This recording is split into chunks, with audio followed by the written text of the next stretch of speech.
Honoring your worthiness to receive.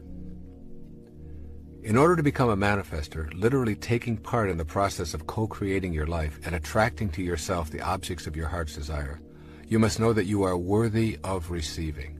This will mean examining the attitudes that you knowingly and unknowingly hold about your life. Your thoughts, which are the architects of the foundation of your material world, are what you want to examine.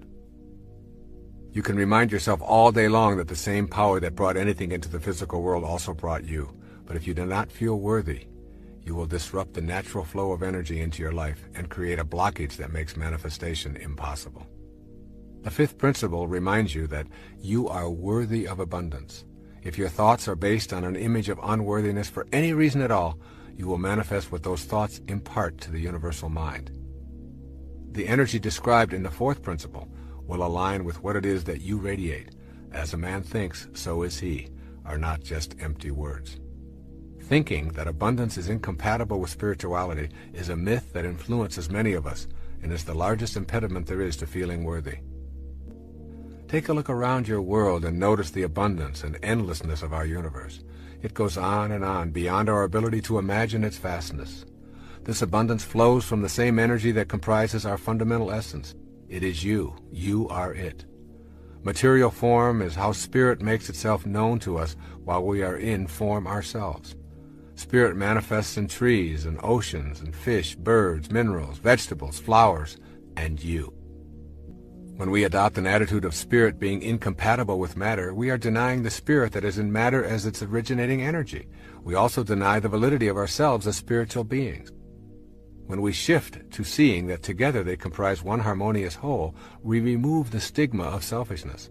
Just as each one of us is one harmonious whole comprised of spirit and matter, so too is the entire universe. The process of life taking form is a mystery. That mystery is governed by a creative energy that is knowable when we genuinely feel worthy of receiving its blessings in form. Abundance is the way of the creative force in the universe. You are entitled to have abundance in your life and to radiate prosperity to all that you encounter in your world. Nothing is gained by making yourself small and insignificant other than to manifest smallness and insignificance into your life.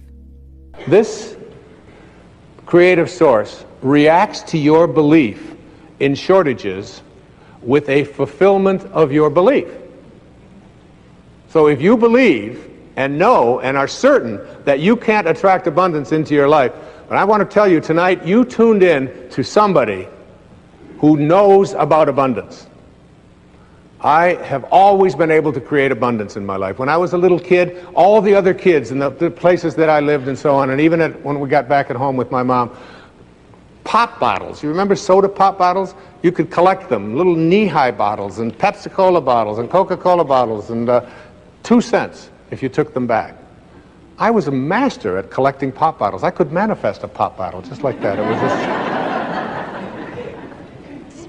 We used to have furnaces that had coal in them, and I would go along and I would empty people's ashes that they would set out. So just take it out to the alleys. I would go to the grocery store, and because my imagination was always working on abundance, I would carry groceries out for little old ladies. You know what I'm doing today? Right now? Collecting pop bottles and taking out ashes and taking out groceries for little old ladies. Just a bigger stage. See, if I came to this source and said, I don't have enough, this source doesn't know how to react to I don't have enough. This source is an endless supply. It's like the ocean. You can take a 10 million gallon tank to the ocean of abundance, and you can take it out every hour, or you can take a thimble once a year. And the ocean doesn't care. It makes no difference to the ocean because everything returns to this source. Every time I walk, wherever I go, in fact, it happened to me this morning. I found a dime. A dime? That's like major. A dime. That's 10 pennies. That's 5 bottles. And whenever I bend over, and I notice that it gets a little further away,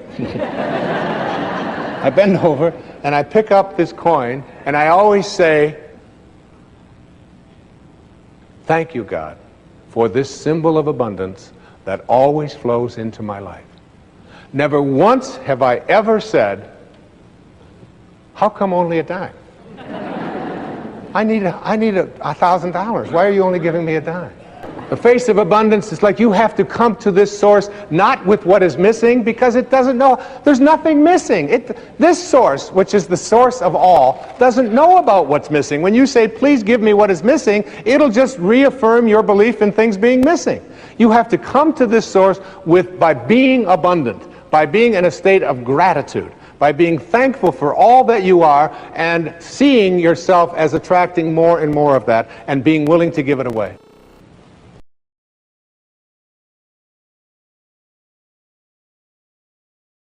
The belief now that not only am I what I have and what I do, but I also become what other people think of me. So my reputation becomes something really, really important. In young people, we call this peer pressure. We call this the time in a young person's life when what other people think of them is really very important. So we go around and we're taught, you know, as young people, that it's important to get along, it's important to fit in, it's important that other people like you, it's important for you to realize that if you're not liked by your friends, you're not going to be very happy, you're not going to get the things that you want for yourself in your life. And so now we've taken this little beautiful creature who just showed up from a microscopic dot, and everything was handled for it. And it wasn't doing nothing, it was just being done. And we've imposed 3 really harsh kinds of requirements on this person. Forget all of this. Forget this little bundle of perfection, you know, that was created by God and is a piece of God. And let's set it over here and let's create a new one and make it believe that it has to accomplish, it has to accumulate, and it has to win the approval of other people. Now, what I have learned over the years is that if someone, I gave a seminar not too long ago, and someone wrote me a letter and said, the seminar did not live up to my expectations, okay, and was sort of complaining about whatever that was. And I got thinking about that, like how would, there were 1,000 people at the seminar, and how, if I have 1,000 people who come to my seminar, all with expectations, how in the world am I going to deliver a seminar and meet everybody else's expectations out there? How is it possible to do that? You can't focus. You can't go out there in front of an audience. You can't perform. You can't do anything in that focused on whether you're going to be approved of or liked or accepted by all of the people that are out there. One of the things that you discover and you learn is that, you have to become independent of the good opinion of other people. And as I told each one of my children as they were growing up, I'm not focused on, whether people like you or don't like you. You can't be responsible for that. In fact, you should forget about your reputation. It's a meaningless construct because it doesn't exist within you. You don't have a reputation that is going to be something that you can hang on to and use wherever you go. If you give a talk to 1,000 people, you got 1,000 reputations. And maybe will they walk out and you'll ask them, what was it about it? Did you like it at all? And you get 1,000 different responses. That's the way the world is. And the greatest political landslide in American history, I think it was Mondale and Reagan. I think that's what it was. It was they said it was just a disaster for Mondale because he lost. 45% of the people voted for Walter Mondale for president. 45%. So when you get half the people plus a few percentage points, you got a landslide. So you're looking for, landslides are half the people plus 1 or 2, and you're doing great, But all the people, everybody that you meet, trying to please everybody out there all the time. So it would seem to me that a person who is focused on who they are, rather than on what other people's expectations are, would be someone who wouldn't at all be concerned about what other people think of them, what their reputation is, and so on. So you change from appearances to what I call quality thinking. Quality. What is the quality of my life? Rather than how does it appear to others? The quality versus appearance in your life means that you get that inner candle flame working in a way that gives you quality. Maslow, in defining self-actualizing, no-limit people, said they are independent of the good opinion of other people. Of the good opinion of other people. Independent of it. They're so busy advancing confidently, doing the things that make sense, and bringing success to changing their baby's diaper, and bringing success to weeding their garden, and bringing it to the job. They bring it on the airplane, so that when they run into somebody who is rude to them, a stewardess that is rude, they don't see it as an attack on them. It's just where they are, and they send them love. Help them a little bit, you know? They're kind to, when somebody wants to get in on the freeway, and they're, one old temptation when they were on the 1 to the 6 side was to say, oh yeah, nobody's getting in front of me, I'm getting there first. It's like, they slow down a little bit. They don't have all that type A stuff of having to beat somebody else and having to defeat somebody. It's a new way of being. I remember when someone in South Africa, a reporter asked me what I had to give up in order to be able to do what I've done in my life. I thought and thought and thought, and I said the only thing I've ever had to really give up is fitting in. It's feeling like I need to fit in, because it just isn't important to me to fit in or to be seen as someone who goes along. Just before I left for Australia a couple of weeks ago, I was on a show on CNN called Sonia Live, and Sonia and I went to school together. I mean, we've been friends forever. We sat down to do the interview, and she said to me, Wayne Dyer, it says here that that you haven't had a cold in 15 years. She said, now I've known you for a long time. She said, very frankly, I don't believe that. Well, that's Sonia. That's the way she works. That's fine. I love Sonia. And there was a time when if somebody said that to me on national television, I would say, well, wait a minute. I have to defend myself. And you get into that position of, I'm going to call my doctor right now, or whatever, and start defending yourself. And when you get to be free, you don't need to defend yourself. You know. You just have this knowing. And I said, that's all right if you don't believe it. And I said, next question. There was no anxiety about it. There was no, I don't care if millions of people are watching. It doesn't make any difference. I'm not attached to any of that. It's like, I know. I know that I don't get those things, and it's fine if you don't believe it. You don't have to. I'm not living my life for that reason. It's like being self-referred rather than object-referred. And I can do the same thing even with criticism. There was, I now get letters, when I get letters of criticism, which you do, which everyone does, and I even tell my own children over and over again when they worry about their reputation, all that, I say, forget your reputation. It's not located in you. You go out and give a talk to 1,000 people, you leave, you have 1,000 reputations. What am I going to do, follow every one of you home? Did you like me? Did you think I was all right? What did you think? Some will think great, some not. Some going to think, well, he's got more hair than Bernie. So I'm going to say, well, maybe he shaved his head,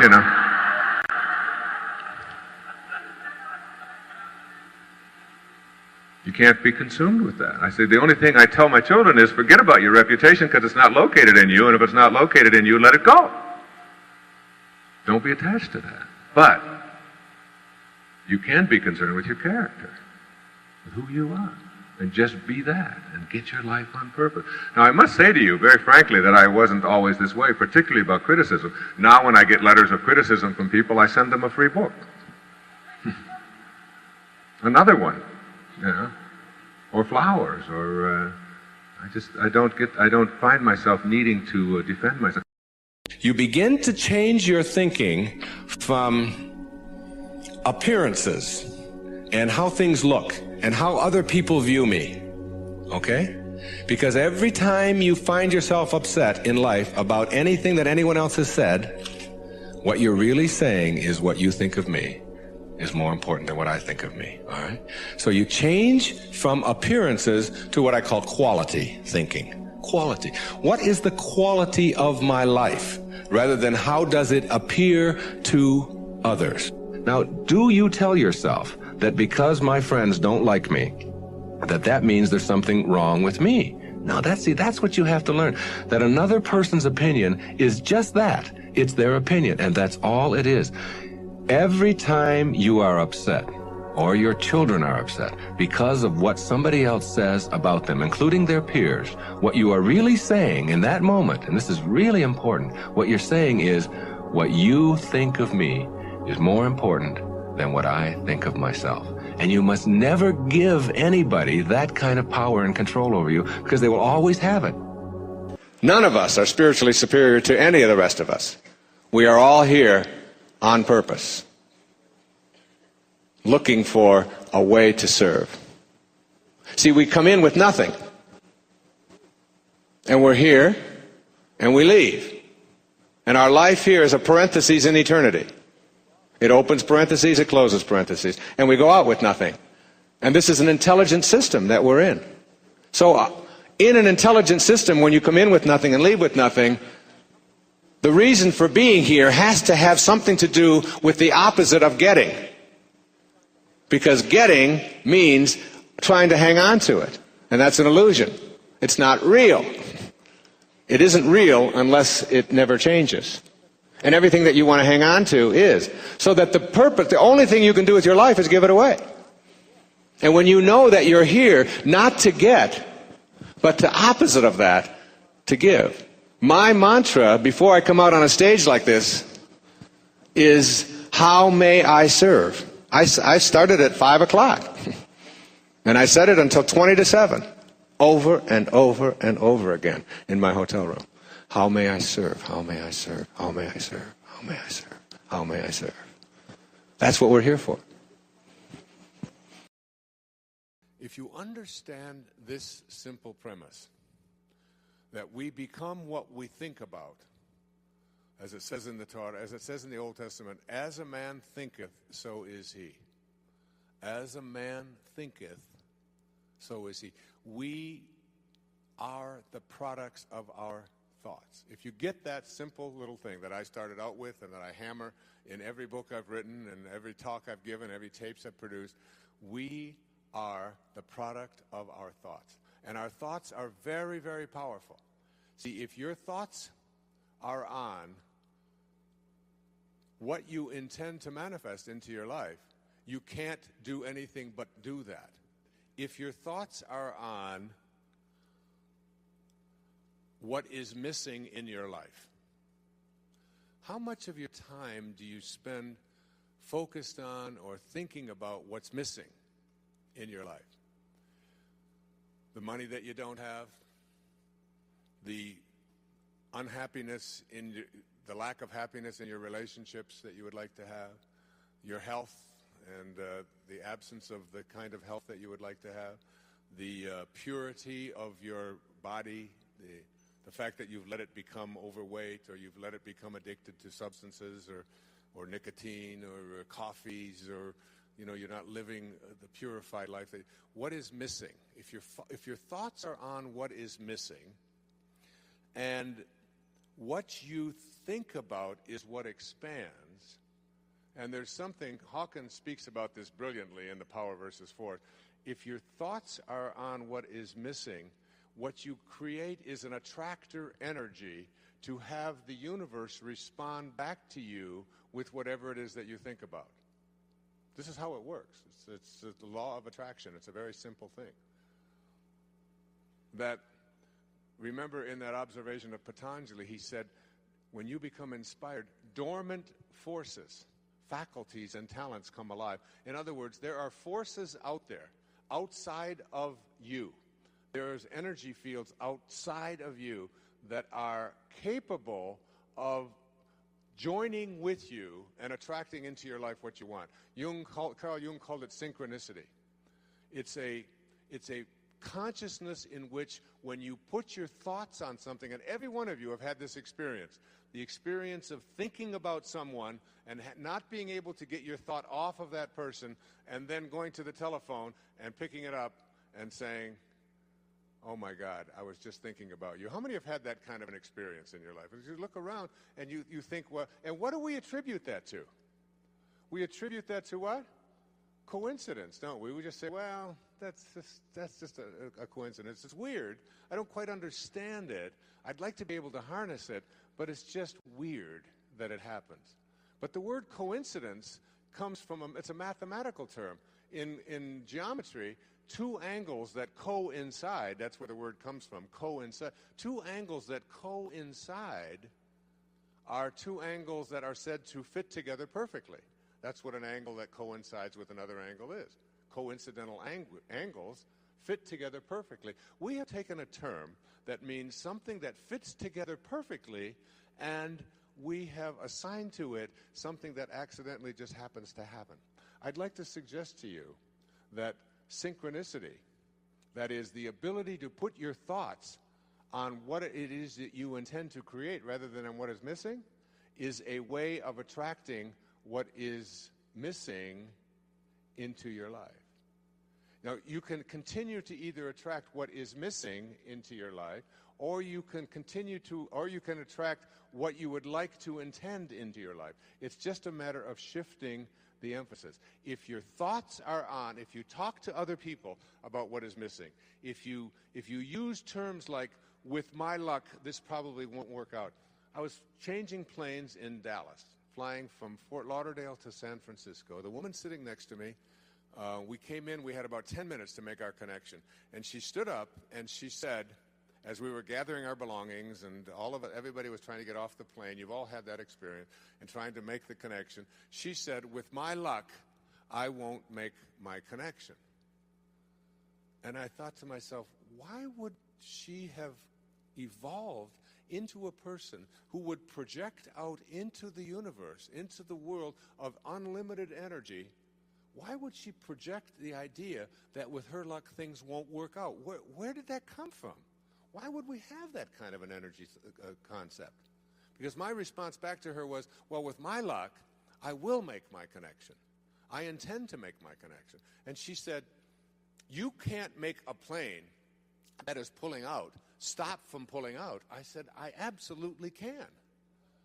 Of course I can do that, and I intend to do that. Now, she's still in Dallas. That was like four weeks ago, right? Trying to get the hell to, her connection to San Francisco. But when you think about what is missing in your life and you talk to your friends about it and you put your attention and your energy on it in your telephone conversations and you go to sleep thinking about what is missing and you have this kind of an energy system going on for you, you will continue to have what you are thinking about show up in your life, and you'll see more and more and more of missingness continue to show up. You can't think about and put your energy on what is missing unless you want it to keep being that way in your life. You're never going to get enough. You already are everything. You're everything that you need. Think of it for just a moment. Everything that you need to have total bliss, perfection of your life, you already are. You already have it. You came into this world with nothing. That's how you're going out. And the time that you have here, what you have is your uniqueness, your specialness, and you don't need anything else. Now think on this. If you don't know how to appreciate what you have and where you are in your life, you don't need anything else. Because if you do get something else, you won't know how to appreciate that either. You'll just want more. Or you'll want it to be different. Or you'll want it to be the way it used to be.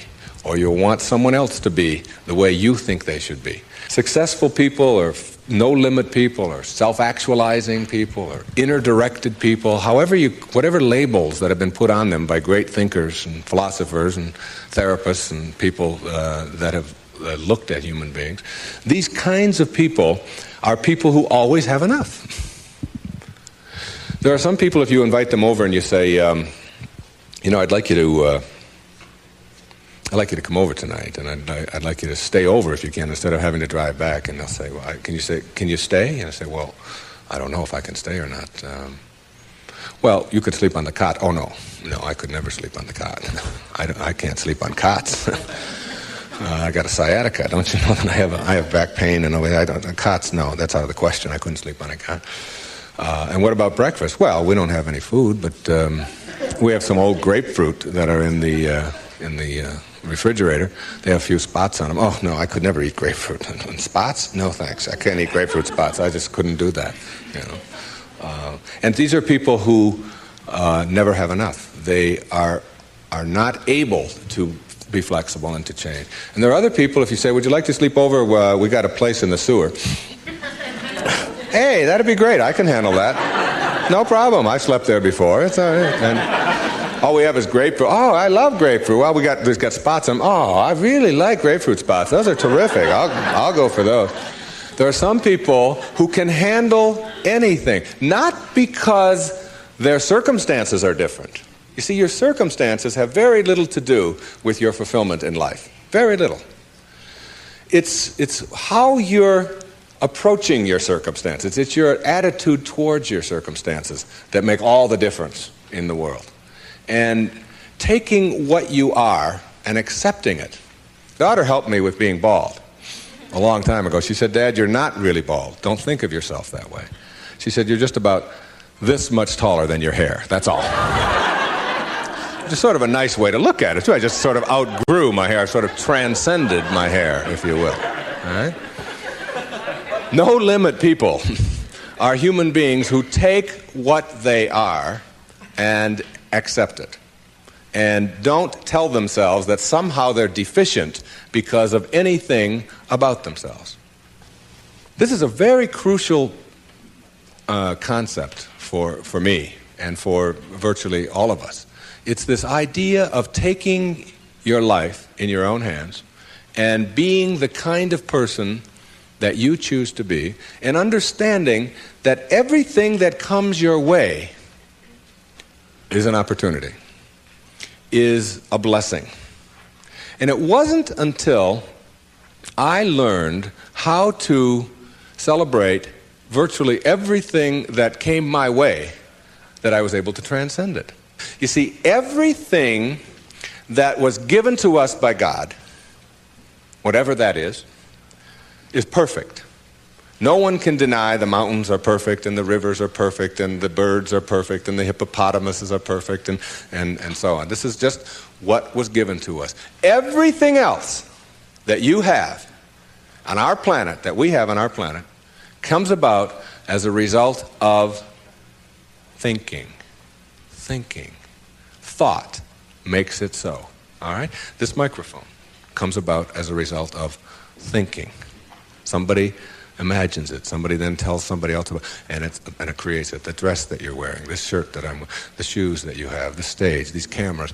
Everything that you see that wasn't given to us was created by man as a result of the way that we think. So what gets inside of us as a cell comes about as a result of the way that we choose to think in our lives. Very important principle to understand. Because once you get a hold of thinking, and that it creates everything that you have in your life, you can change and make it as absolutely perfect as you want it to be, because thought makes it so. Find joy in every moment that you have in your life, instead of always looking for it. It means that while you are driving along the countryside, and seeing, instead of saying, I'm on my way to this point, that you can open your eyes and see it with new eyes. See the rolling mountains, see the grass, see the deer, see the sky. You can just stop wherever you are in this second, wherever you are, and just look around you, and you can begin to appreciate just your surroundings and your environment. Then you can begin to appreciate the people that are in your life, and even the ones that are negative and you're having the most difficulty with. You can practice a new way of being with them, which is sending them love, sending them flowers, send them books, send them a tape, send them something, and just see what kind of reaction that you get. Super emotional health is just an attitude. An attitude is everything. June the 26th of last year, I made an announcement to my kids and to my family that I wasn't going to write any more books. I've written 40 books. Many of them have been very, very successful. All of them have been very successful. Children's books, books that were textbooks before I was writing books for the public back in the 1970s. And I said, I've just done enough of that. And the idea of having to face 500 empty pages and fill them from in here, because unlike many authors, people that call themselves authors, who have other people work for them and write for them and so on, I write everything I have ever published has been written by me by hand. So it's a great labor. It's a labor of love, but it's also a labor of a lot of pressure, to produce and so on. And that was on June the 26th, and I just felt some relief from that. And now I don't have to write another book. Isn't that great? I'm free. I can do some other things. I can travel, but I've traveled the world anyway. That was June 26th, 2012. June 27th. Honestly, this is a true story. I woke up and I was reading a book. The book was called To Know We Are Loved. It's part of a trilogy written by a man named Rashad Field. And I came across a passage in his book while I'm reading in the morning, because I'm always reading. And this is what it said. It said, if we stop for a moment, it is possible to perceive a pattern in our lives. The motivators that have influenced us become more obvious.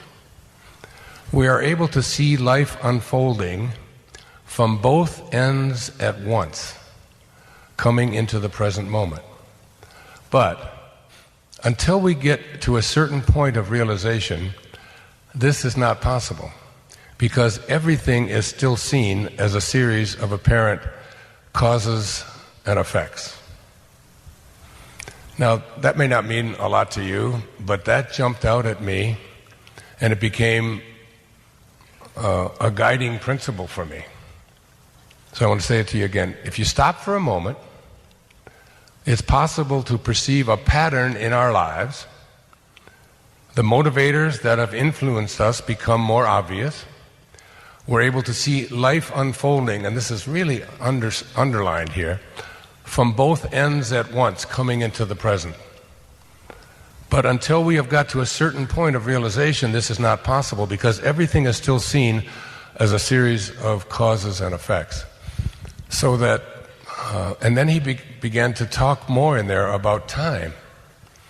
And that time is, he talked about two kinds of time. There's one time that is called cause and effect time. So that you look at your life, and most of the things that you think caused you to be where you are and be in the places that you are a result of all of the things that have happened to you in the past up until this moment. But he is talking about both ends. That is, not only are things that are occurred in the past affecting you today, but so are things from the future, what we call the future, that you're pulling from the future. So I like to put it this way. It's like think of your wisdom teeth. The moment that you are conceived, when that tiny little drop of human protoplasm, and in that tiny little drop, and at the moment of your birth, 9 months later, your wisdom teeth are there. Now, they're not going to be the result of something that's going to happen back here. They're already here.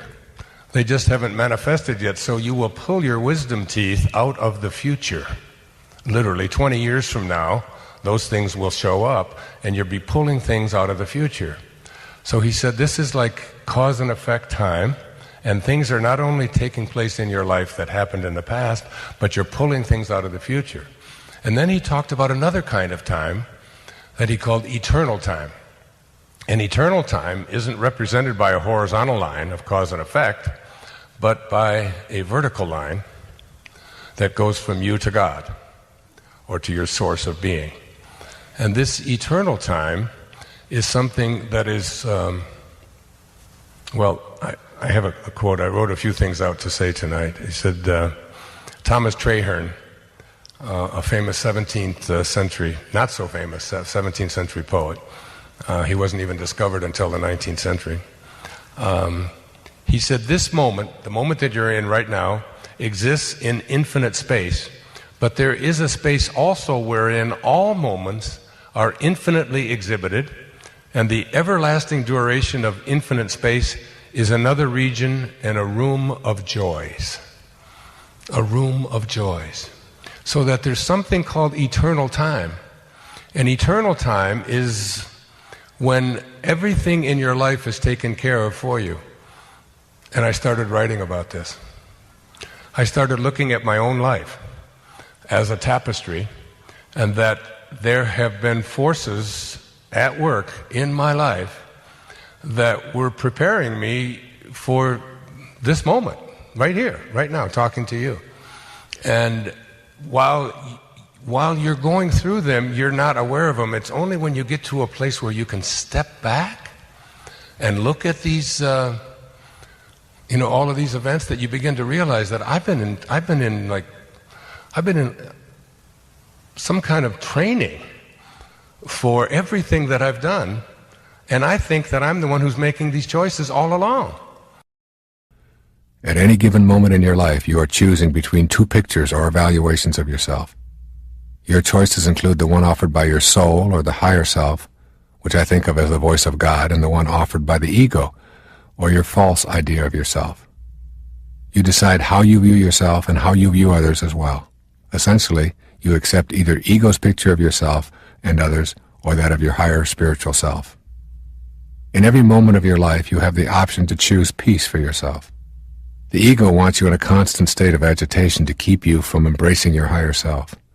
It convinces you that if you are not always on edge, you can't grow. But you must keep in mind that experiencing this inner turmoil is a choice that you have made by allowing your false self to dominate your life. When you make the choice for peace, you are literally allowing God into your life. Learning how to specifically allow the higher part of yourself, rather than your lower identities, to be in control of your life. We all long for the peacefulness of being without turmoil and angst. There is a feeling of an inner glow when we know that we are on course, on our sacred path. So why do we so frequently choose the opposite emotions and thoughts and inner beliefs which agitate our minds and cloud our perceptions and distort our relationships? You need to carefully examine your choices that block your experience of peace, of God. Just knowing that peace is always an alternative is a significant awakening. These tools will help to tame the ego when it demands that you pursue separateness or specialness.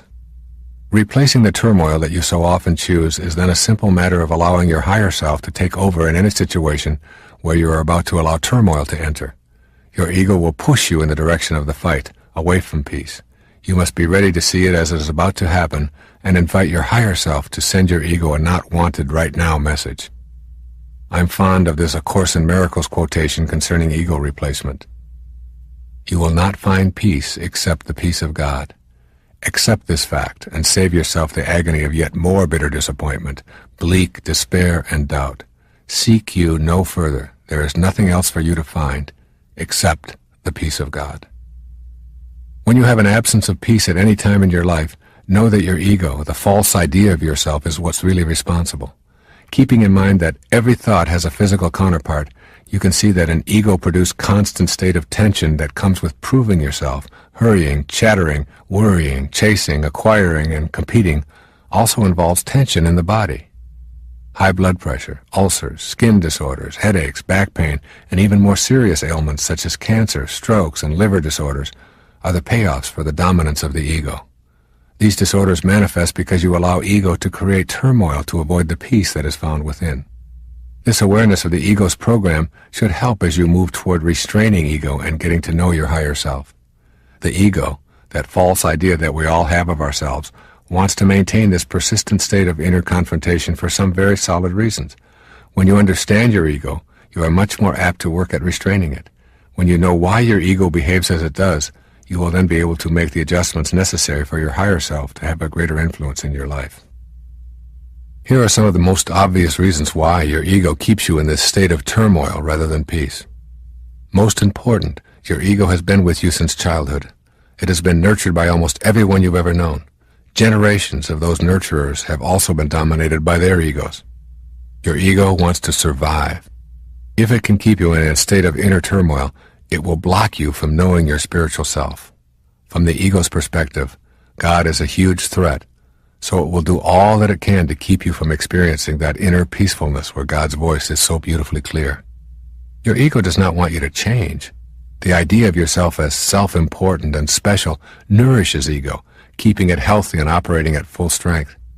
Even though ego itself is an illusion, just a false idea that you carry around with you, it behaves as if it really had a life of its own.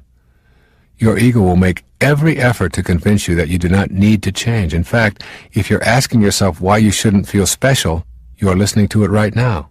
These are the kinds of thoughts that have kept you from making the changes leading to inner peace. The ego thrives on fear. When you are afraid, you are at the mercy of the ego. Fear will drive you to behave in ways that undermine your sacred self. Your higher self tells you that there is nothing to fear, that love is the answer to everything, and that God is what love is all about. Your loving presence assures you that you do not need to feel guilty or fearful, and that if you do, it will subside when you experience inner peace.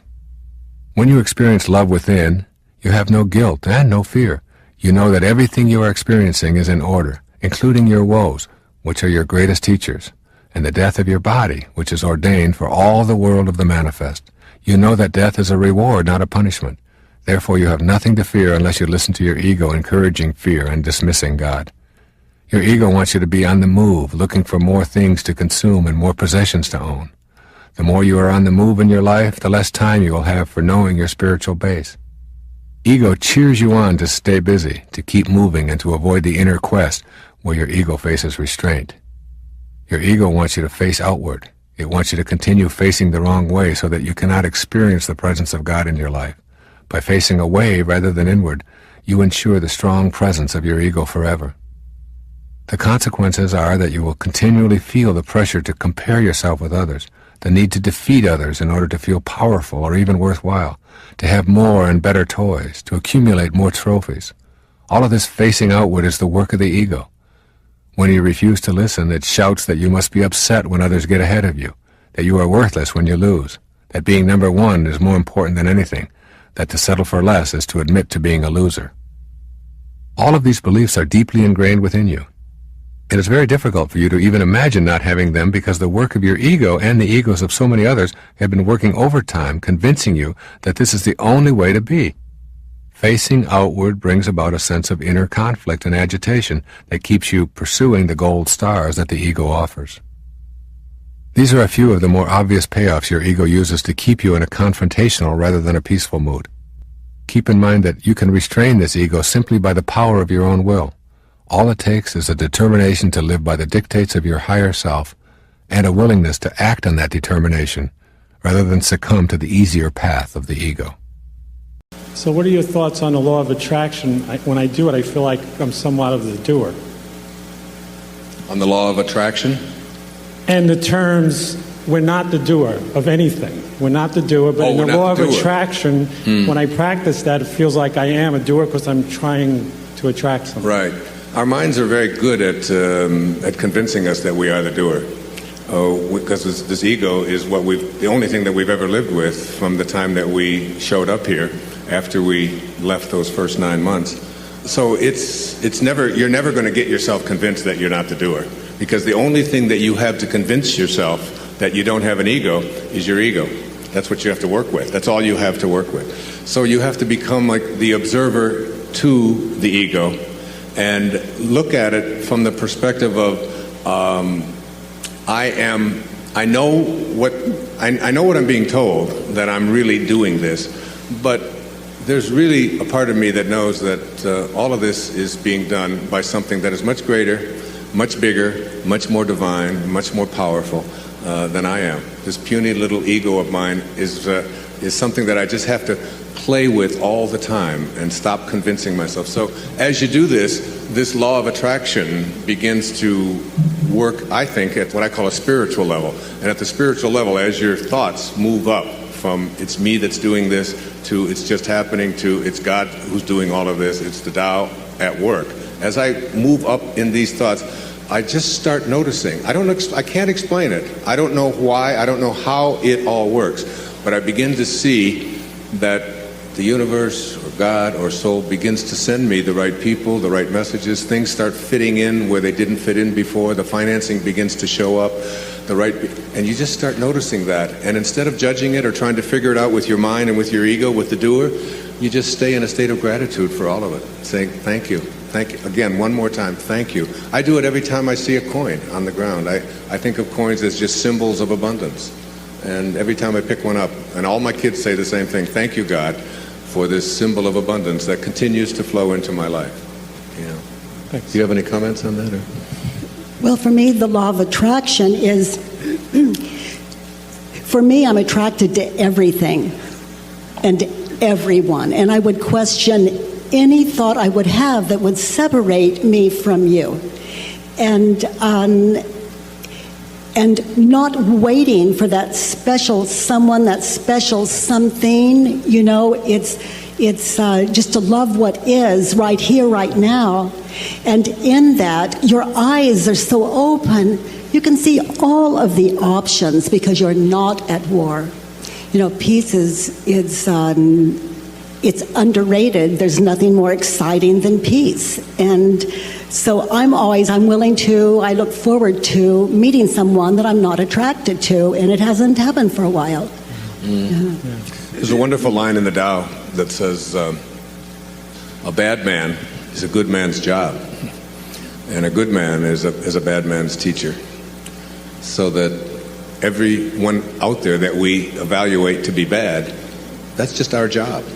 So all of these people that are out there, that newspapers and the president and all of those cronies would have us believe are evil, bad people, that's just our job. According to Lao Tzu, that's your job.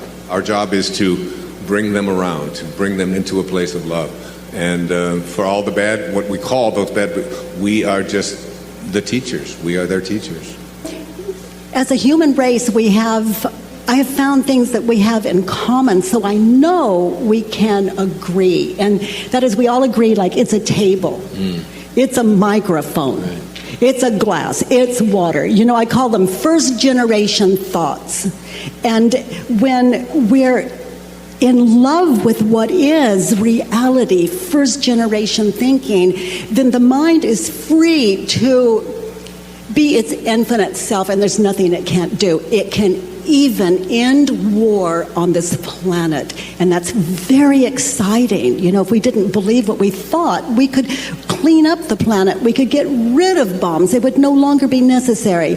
But what I do is just invite people to begin the way that I do and still do, peace in the head, peace at home.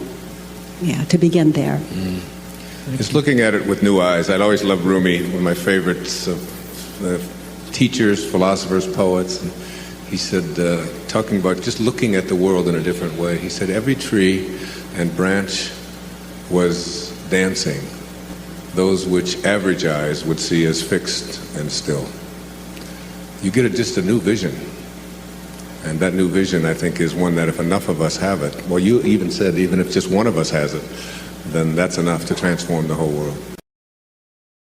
That this intelligence is something that we can all access and create not just what we do in our physical world every day, which is where it all comes from, but we can begin to create miracles for ourselves in our lives.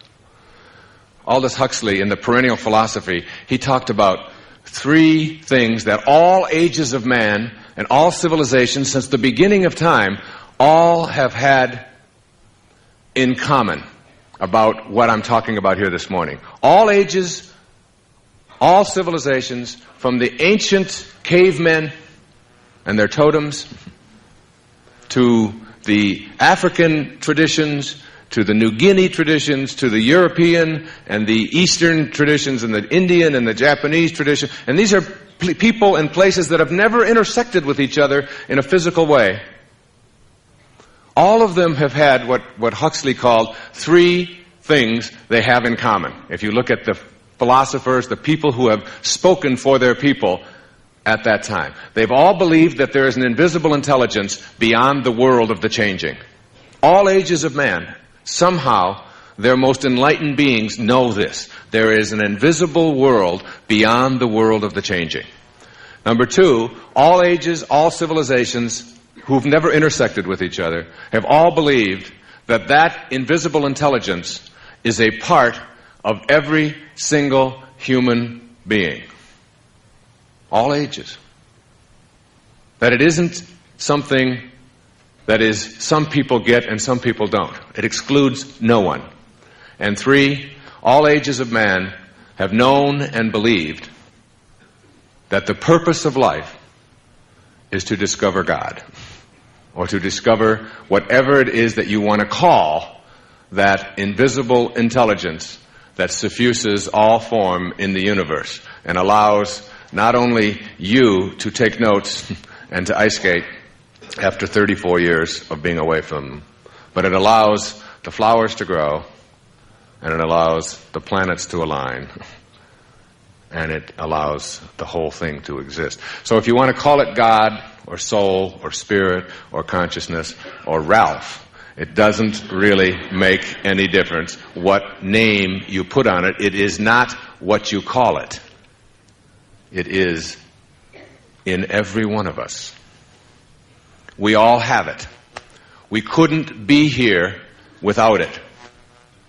See, you will discover, as I discovered when my grandmother died, that when they weighed her just before her death at the age of 94 at Henry Ford Hospital, that she weighed 133 pounds.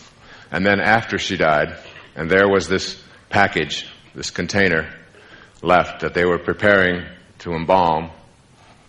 It wasn't my grandmother. It was now just a package.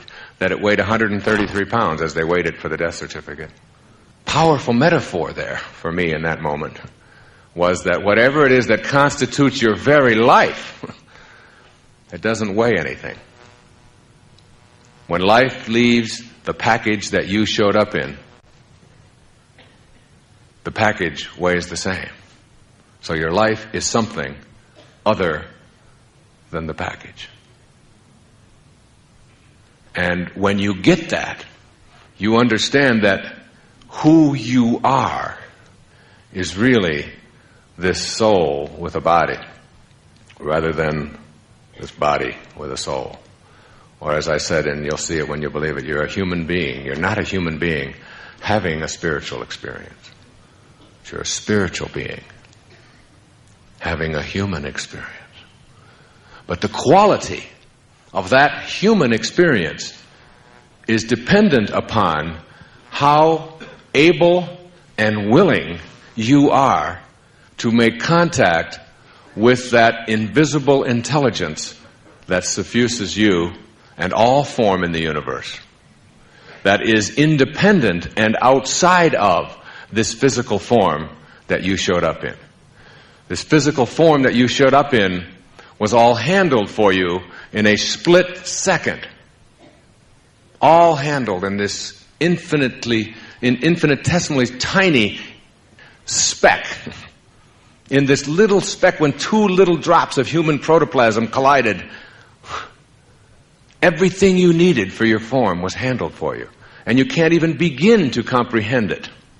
A heart starts beating inside a mother's womb 6 or 7 weeks after conception. And it's a complete and total mystery to everyone in the scientific world and the medical world, and the only people that even have a grasp on it are the poets. Whatever that something is, that invisibleness that allows you to be, we'll call it awareness. Pure awareness.